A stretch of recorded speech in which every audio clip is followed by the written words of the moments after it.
Bumuo nga tayo mga kaborbot ng malaking saranggola na gagawin natin payong mga kaborbot kapag umulan. Mga kaborbot, laki ng payong namin. Ayan o. Tubis! Siyempre, joke lang yun mga kaborbot. Papali pa rin natin at titingnan natin kung ganong kagalit ba yung ganitong kalaking saranggola. Uy! Makalad. Dapat hindi! Basic, diba? Hindi ko na kaya sigaw. So what's up mga kaborbot at panibagong saranggola videos na naman ang gagawin natin ngayong araw. At kung napanood nyo nga mga kaborbot yung pinalipad ni Kuya Justin na 5 meters sa saranggola ganitong kalaki nga rin yun. Ang kaibahan nga lang mga kaborbot sa pagkakagawa natin dito medyo matigas yung kanyang pakpak. Kaya i-expect natin mga kaborbot na medyo maganito ng konti dun sa pinalipad nila Kuya Justin. Habang naglalakad nga tayo mga kaborbot para italang itong saranggola bigla na lang bumuhos yung ulan. Sa loob! Ay naulan! Ay naulan! Tayo mga kaborbot, laki ng payong namin, ayan o. Tubis!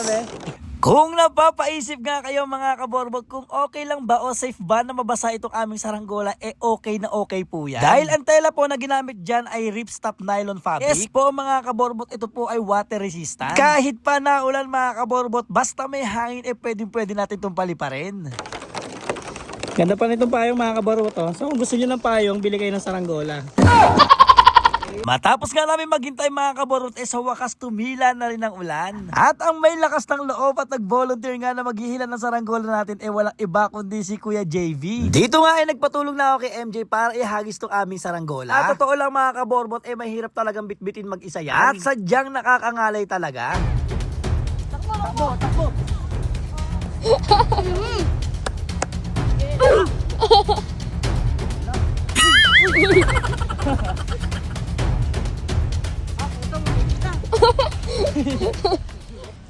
Para malakas, MJ, ikaw naman, MJ! Uy! Para makalad. Emotional damage! Sa mga oras nga na ito mga kaborot, walang masyadong hangin. Kaya hindi namin masyadong ma-enjoy mga kaborot ang pagpapalipad ng saranggolang ito. Pero kahit medyo mahina ang hangin mga kaborot, sobrang hirap talaga nitong hilahin. Kitang-kita nyo naman mga kaborot na kailangan ko pa talaga ng tulong para mahila lang tong saranggola na to. Ang malaking katanungan dyan mga kaborot, kakayanin pa kaya namin to kung sobrang lakas ng hangin. Kita nyo naman mga kaborot, kahit medyo may kahinaan yung hangin, na hirap talaga kami hilahin to. Pangako, oo. Pata magkumangid. Yo, akalso yan sa akong sa lupa. Ayan.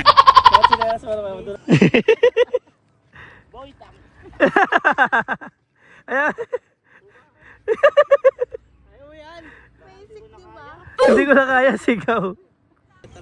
Tawa mo. Ang bitawan daw. Sige. Lega tama. Buti na nga lamang mga kaborbot, mahina talaga yung hangin. At baka sigurado mga kaborbot sa kabilang barangay na natin makuha si Iko. Tangat, ikaw hindi. Oh, bitawan mo.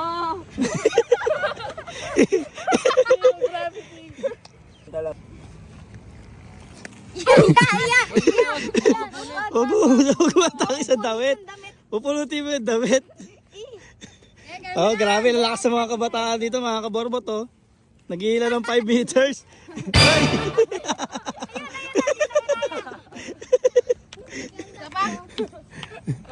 At hanggang dito na nga lang mga kaborbot itong aming video. Susubukan nga natin to mga kaborbot sa mas malakas pang hangin. At titignan natin kung ano pa yung mga pwede natin gawin habang malakas ang hangin sa pagpapalipad ng ganitong kalaking saranggola. Pero kahit may kahinaan nga ang hangin mga kaborbot, hirap pa rin tayo ibaba itong malaking saranggola na kung gustong gusto mo nga mga kaborbot yung mga ganitong content, alam mo na kung ano ang gagawin mo. So paano ba yan mga kaborbot? Kita-kits ulit sa aming next vlog. Let's go!